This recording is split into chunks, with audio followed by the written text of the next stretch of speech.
Greetings and welcome to Match Play TV. Ray Adams here at the Phoenix Suns Stadium on the court. This is the Footprint Center in downtown Phoenix, Arizona. This is a special episode of Match Play TV, and I have one of my most favorite guests that maybe I've had in 11 years on. She is one of the most accomplished and celebrated female athletes, well, maybe in American history. Her accomplishments read like a who's who of every award imaginable. Listen to just a few of them. She is currently the vice president of the Phoenix Suns and the Mercury. She's a television analyst for many, many years. She's the author of a wonderful book we're going to talk about in a few minutes. She has been inducted to multiple Hall of Fames, including the NBA Hall of Fame as well, the Arizona Hall of Fame, the UCLA Hall of Fame. She is one of the first women to ever, sign a contract for the NBA. How about that? We'll talk about that. And I can go on and on with these lists. She's an Olympian, a silver medalist at the Montreal Olympics in 1976. Who am I talking about? You already know. She is Ann Meyers Drysdale. Hello, Ann, Ray. thank you so much for being with me I love today. your colors. You look great. You listen, I do what I'm told, and it's Phoenix Suns, right, and the Mercury, right. And so I just looked at all the new colors, and of course I knew the purple and the orange, and I saw the black jackets and things too, so I just said, hey, that's where we're going. And thanks to Bobby Jones Apparel, they gave me orange and they gave me purple. So I hope we're all suited up today. You look great. We're ready to play some ball, talk some basketball, and I've got to start with this question. How do you win every award that there's possible that you could win? How are you in multiple Hall of Fames? How does all of those accolades, how do they sit with a person? Doesn't it sometime or other come to you that you're a very special person? And then how do you deal with that? Because the great ones that I've interviewed over the years, Ann, and like you, are very humble. How do you balance that? You don't do anything by yourself. Certainly I give credit to my family. How I was raised, I have 5 brothers and 5 sisters. You do. And my mom and dad were hard workers, and they were great role models. I'm not the best athlete in the family. When you've got that many children and 3 or 4 of them come home with games that they've played and won, trophies and so forth, you're just kind of in the mix. Well, you're probably the most celebrated athlete, though, in the family. Your dad played basketball. You came from a basketball tradition. Your older brother, Dave, he played in the NBA for 5 years with the Celtics, or excuse me, the Bucks. The Bucks, sorry. And, so growing up, as you continued in all of your many different sports that you excelled in, especially through high school and then on into college, when you looked up to Dave for basketball, is that sort of what drove you more toward basketball? How did he help you? No, when I was growing up, for organized sports, there was really, for girls, there was really only swimming and track and field. And I loved track and field because I watched Wilma Rudolph and Wyoming Attias. Mm-hmm. I was huge fans of theirs, and Rayford Johnson, who I would get to meet at UCLA. Wow. One of the great decathletes and great humanitarians of our country. And but I certainly felt that, it was a chance to be able to compete against people that were my own age and my own gender. And certainly, I was playing basketball and over the line and football with my brothers and so forth. But my older sister, Patty, was probably the best athlete.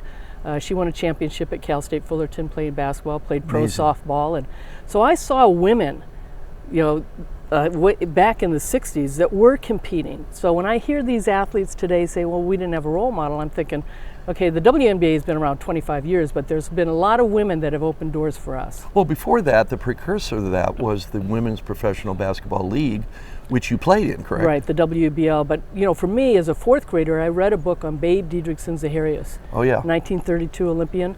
And that gave me the dream to go to the Olympics. And that's why track and field was so, that was a big part of my life growing up, being in track and field. All right, so like you. There were 11 in, yes, like me. You were 11. We did have a few things in common, and we're left-handed, so that's very cool too. So you grew up with 11. There's 11 of you children. Your mother and father, wow, what a job they did. Did growing up with 11 of you in the family, did that toughen you up or train you or help you in any way to go on into competition? Now you're talking about your siblings and how they were role models for you, but how did growing up with 11 people help you? Well, it had to, and sports was a great outlet.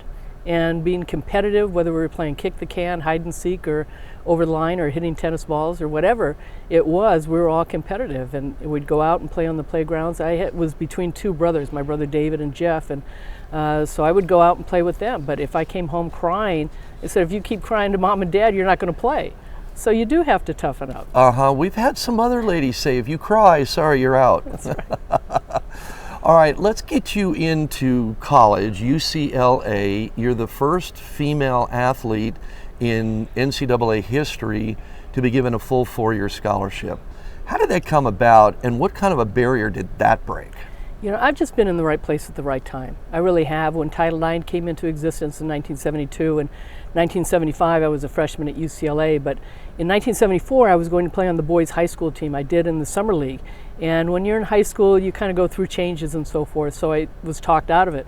But it opened the door to go to the USA team, which I was the first high school player to play women's basketball on the USA team. But with Title IX opening up so many doors, in 1975 coming around, my brother David roomed with Kenny Washington, who was on Coach Wooden's first championship teams, was going to be the coach of the women's team. Uh-huh. Well, they came home one weekend and said, hey, how would you like to go to UCLA on a basketball scholarship? And that's how I was recruited. All right, we only have a few seconds in this segment left, but Ann, can you comment a little bit today from those years, collegiate female women's sports, to what's going on in collegiate female sports today? Well, there's so many opportunities, and I love the fact that there's so many women that have a voice and they can compete in something that they love. They have a passion for their sport, and they've got a chance to be a professional at it. And a lot of them have voices that make a difference in this country, even politically. So it's a good idea to own their rights, their images, their names, and be able to be paid for that. Branding is completely different than when we were going to school. Yeah, all right. When we come back in just a moment, we're going to talk about Ann Meyers Drysdale, finishing at UCLA and going on into the Olympics and more. Stay with me right here on Match Play TV. We'll be back with more Match Play right after these messages. Are you an E or a C? Both have Ridgeback. These are loaded with tech. Which one are you gaming? Definitely E for me. It's just so forgiving. I'm definitely an E. C is for Cheka. What else? C is for kill it. C is me. Low spinning bombs. So, are you an E or a C? I don't know. Hey, wait a minute. Pound for pound, nothing comes close. Get them while they're hot. We're like any normal family. We just get shorter wait times because we buy and book online at discounttire.com. So easy. Which gives us more time for things like... Come on, Mom. It's ready. Wow. Are you sure it's ready? Oh, it's ready. And it's all thanks to Kyle. Thank you. Get 30% shorter average wait time when you buy and book online at discounttire.com. Let's get you taken care of.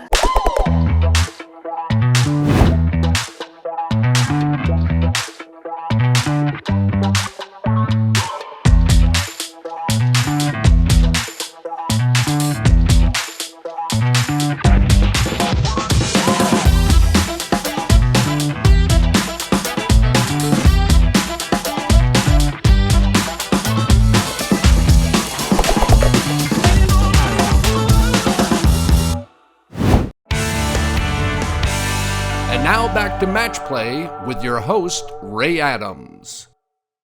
Welcome back to Match Play TV. Ray Adams here with Ann Meyers Drysdale, and we are talking basketball. We are talking one of the most celebrated sports career of any female athlete in our history in this country.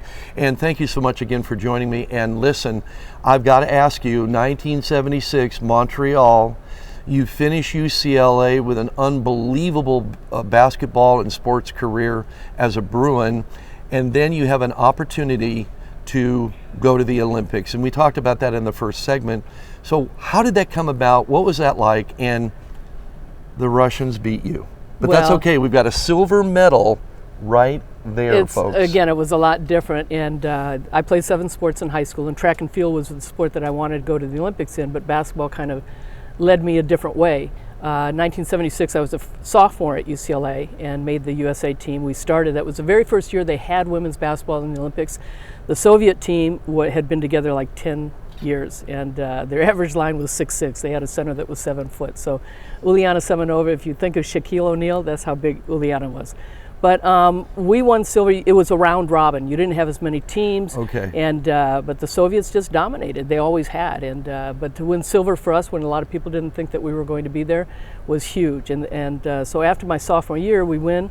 And you had to be an amateur at the time too. And I wanted to stay amateur for the 1980 Olympics. Mm-hmm. And I had planned on going to that because World Championships, we won gold. I was the captain of that team. We go to the Pan Am Games, we go to the Jones Cup, we go to all these different events. And my senior year, we won the championship in 1978.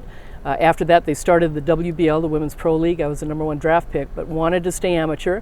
And so I'd gotten back from one of our trips and got a call from Sam Nassy, who was the new owner of the Indiana Pacers. My brother David had already been playing in the NBA with the Bucks. And he had won 2 championships at UCLA with Coach Wooden. But it was an opportunity of a lifetime.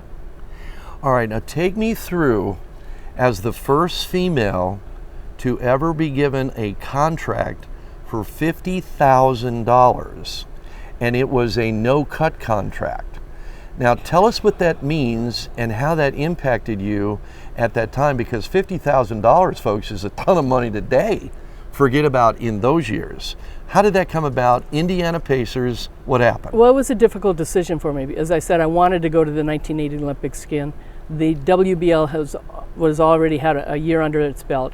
And, you know, I just thought it was an opportunity of a lifetime. I'd been playing basketball my whole life and playing against guys. And a lot of people, you can't do it, you're not good enough, you're a girl, you're too slow, you're going to get hurt, you're not tall enough, and this and that. And I had people tell me that in high school. And so I wasn't going to let people change my mind this time. And it was difficult. I'm glad I didn't grow up in a social media era with that. But I had the support of my family, and I was the best physically, emotionally, and mentally to prepare to play the game of basketball. I know that it was difficult, more difficult on the guys than it was me, because I'd grown up playing against guys, and if they blocked my shot, it was like no big deal, it's only a girl.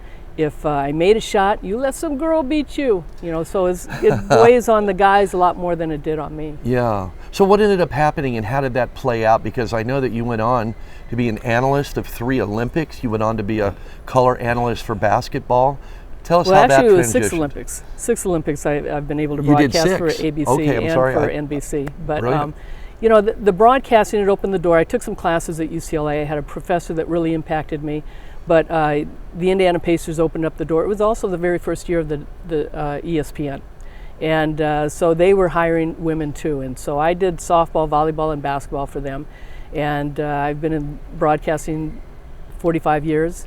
And I would never know it, but it was not a profession that I thought would happen. And but because of my tryout with the Pacers, and it did not work out the way I wanted it to, they released me from my contract, even though I was doing broadcasting for them and doing community service work. But you got to keep the money. No, they released me from the contract so I could go play in the WBL. Oh, so you could go over there. I played for the New Jersey Gems and was MVP of the league, but didn't get all my money from that either. But I had been invited to compete in something called the Women's Superstars. And even though I had played all these sports, I came in 4th, which I was not happy. But the biggest prize was that I had met my future husband. You did, and in 1986, I believe it is, you married Don Drysdale. Now, Don Drysdale, Hall of Fame baseball player, we all know about Don. You are now, and were, I believe, at that time, already a Hall of Famer. And we have a super power couple in sports, basketball Hall of Fame, Baseball Hall of Fame, married, and I think you were maybe the first, if not one of the only ever married couples to be Hall of Fame in your respective sports. Right. How did your kids growing up, you're the mother of 3, how did your kids growing up take to the famous mom that has all these accolades, all this celebration? How did they respond to all of this? Well, Don and I talked about it. Our first son, Don Jr., he was born on Don's birthday, which I did not plan. The good Lord had something to do with that. And then Darren came along, and then our daughter, Drew. But Drew was 3 months, and the boys were 5 and 3 when Don passed away. So they were very young and not knowing what their dad really did, and certainly hearing a lot of stories and knowing me. I think that there was more pressure on them because the expectations of others of who their parents were, and I think it was difficult for them. Tell me a little bit more about all of these years as a color analyst. You talk about going in with ESPN early on. You even did some color analysis for the Indiana Pacers, even though you did not play with that team. You did some work there. And then, of course, with the Suns, I mean, it's just been a celebrated career as a broadcaster. I've been fortunate, really, honestly, being in the right place at the right time. And so many people have given me opportunities. I've had a lot of jobs that I've turned down because my children come first, always have and always will. But, you know, in saying that, the opportunity to come here that Robert Sarver asked me in 2007 to come be the general manager for the Mercury. And I was broadcasting for ESPN at the time, but you know, I broadcasted for Fox and I broadcasted for NBC, and I did 5 Olympics with NBC and 1 with ABC. But I love broadcasting. I love being a part of the game. But this was again another opportunity came knocking, and I thought, you know, my kids were older, and I had family in Southern California that could help with the younger ones and so forth. But it was a great opportunity, and I'm glad I chose it. All right, when we come back, we're going to talk to Ann Meyers Drysdale about her work off the court and out of the front office of the Phoenix Suns and the Mercury. We're going to talk to Ann about her philanthropy and how she gives back to the community in so many different ways and in a very special way as well. You stay right there. We're both going to be right back on the Footprint Arena Phoenix Suns basketball court. We'll be back with more match play right after these messages. How many shots do you throw away from the sand, the rough, or even the fairway? What if there was a way you could own a great short game instantly? Introducing the all-new Alien Roswell Sand Wedge. The Alien Roswell's advanced design sole with the exclusive gravity rail system makes it nearly impossible for you to chunk it. I practiced thousands and thousands of hours with my traditional sand wedge, but you don't have to with the Alien Roswell. Now you can try the instant automatic answer to solving your short game by going to aliengolf.com. Golf only exists because it's fun. What is special about golf is the relationships. Being out there with your family, your friends, so many different chances and opportunities are presented from the game of golf. Truly is brilliant. It's always first-class experiences. Courses that they run, they want it to be as good as possible, and it makes a big difference for the experience. Why wouldn't you select Troon? You're selecting the best of the best. You know the quality you're getting, you know the experience you're getting. There's nobody better. Introducing the newest addition to Zero Friction's Performance Arsenal, the Zero Friction Laser Pro Pistol Grip Rangefinder. The Laser Pro comes with a stable, pistol-shaped comfort grip that is lightweight with an easy-to-read scope.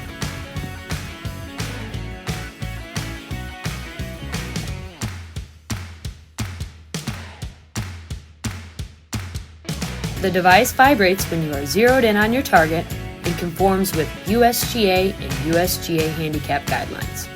Shoot on point without taking you out of the zone.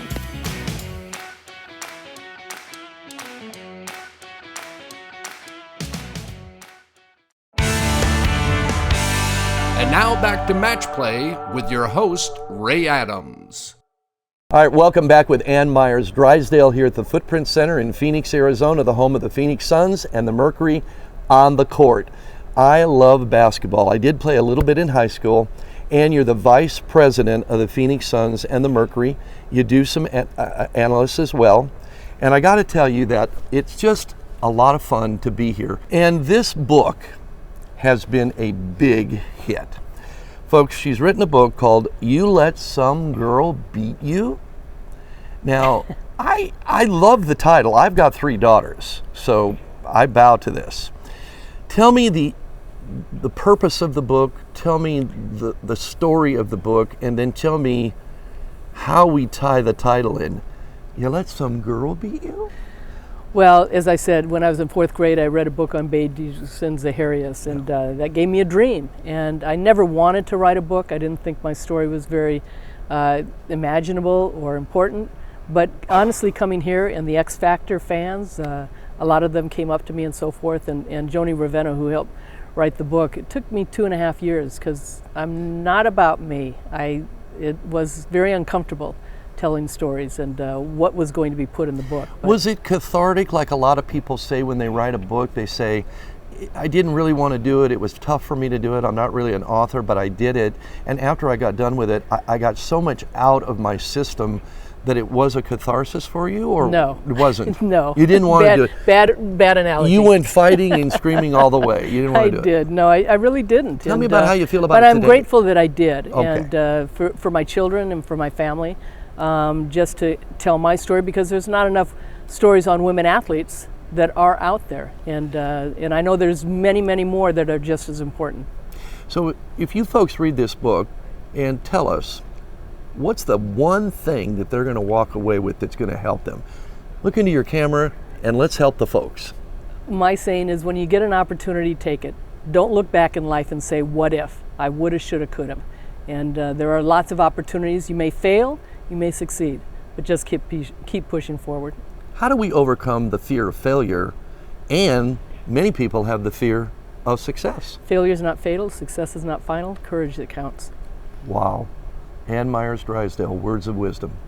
You know, Ann, I know that you have had this storied career in basketball as an athlete, Olympian, professional player, executive, analyst. We could go on and on for another hour. Hall of Fame, the trophies, the medals, the rings, the Mercury on the cover of the Wheaties box. There's Pretty Ann special. at the side there. The team, it's all about the team. The whole They team did it. The whole team did it, and that's why the whole team and the staff is there with the Wheaties. Here's the ring, the championship ring. With all of that, Ann, you still find time to be a mom and also for philanthropy. Well, being around not only the family that I was raised in, but being around somebody like Coach Wooden at UCLA and the other coaches that I've had that were so instrumental, you got to give back. And Don played with Jackie Robinson, and you can't, do anything in life if you can't make a difference in the life of a child.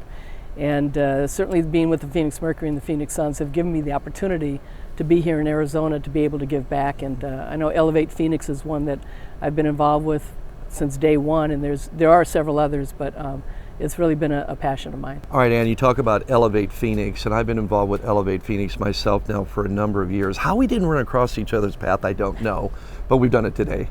And Elevate Phoenix, well, this is a golf show, sort of. I'm going to tie Ann Meyers Drysdale to golf, because many years ago, Tom Lehman and other people created and formed Elevate Phoenix, bringing it right here to the Valley of the Sun, helping thousands and thousands of at-risk kids right in the schools with their teaching and their mentoring, helping them go from a 30-40% graduation rate up to 99%, and over the years seeing them go on to college and other great things and into careers. So Elevate Phoenix, an unbelievable organization. And so, Ann, you are tied to golf after all, aren't you? Well, I am. I've been playing golf a long time. Don got me into playing golf. Well, I'm sure you're a good golfer, because there isn't anything you've ever touched that you can't do well. But being a part of Elevate Phoenix and Tom's dream of helping others has been really a positive. Well, and we've filmed television shows with Tom and with Elevate Phoenix, and we've got another one coming up, our 3rd annual Father's Day Match for a Cause benefiting Elevate. And I want to introduce, we're joined now by Jasmine Hall. She's the Vice President, Director of Development with Elevate Phoenix. And Jasmine, thanks for joining us. Tell us, what about Ann Meyers Drysdale?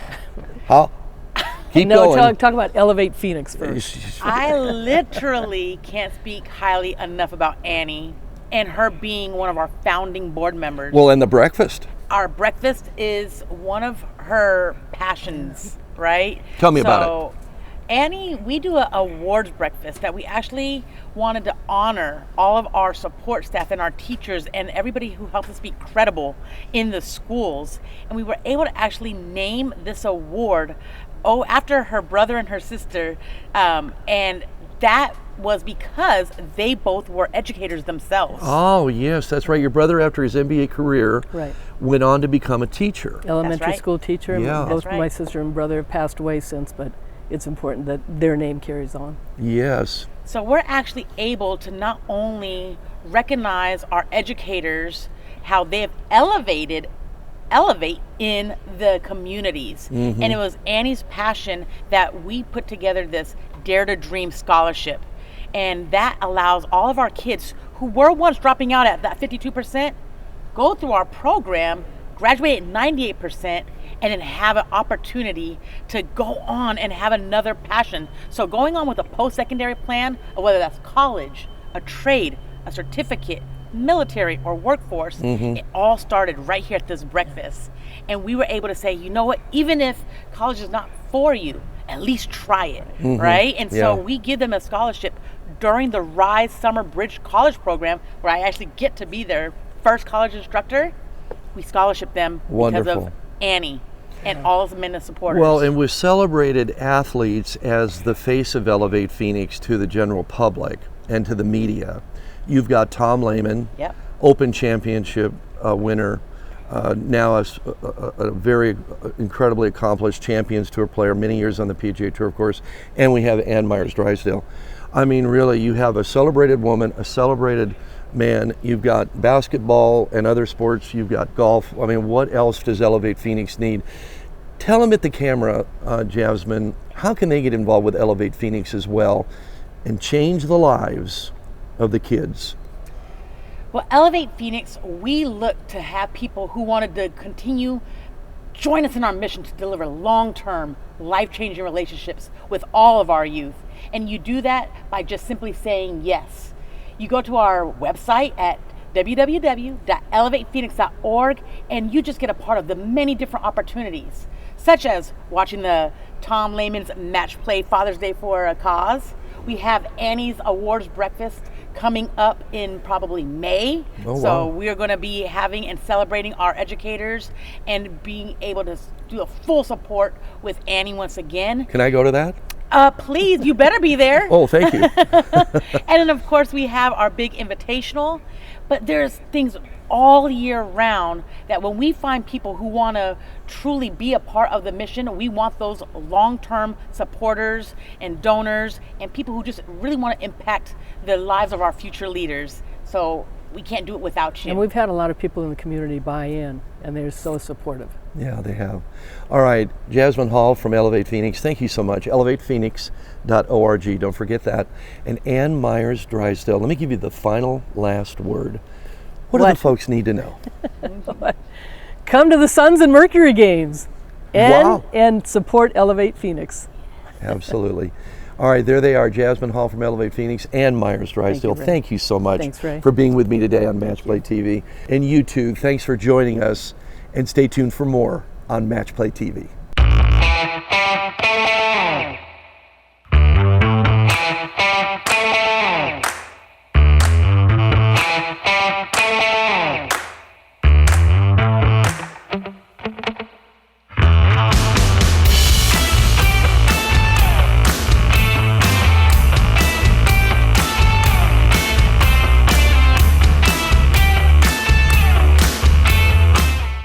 You've heard me talk about Squares golf shoes and how they help you hit the golf ball further. And many of you are saying, oh, come on, Faldo, give us a break. How is that possible?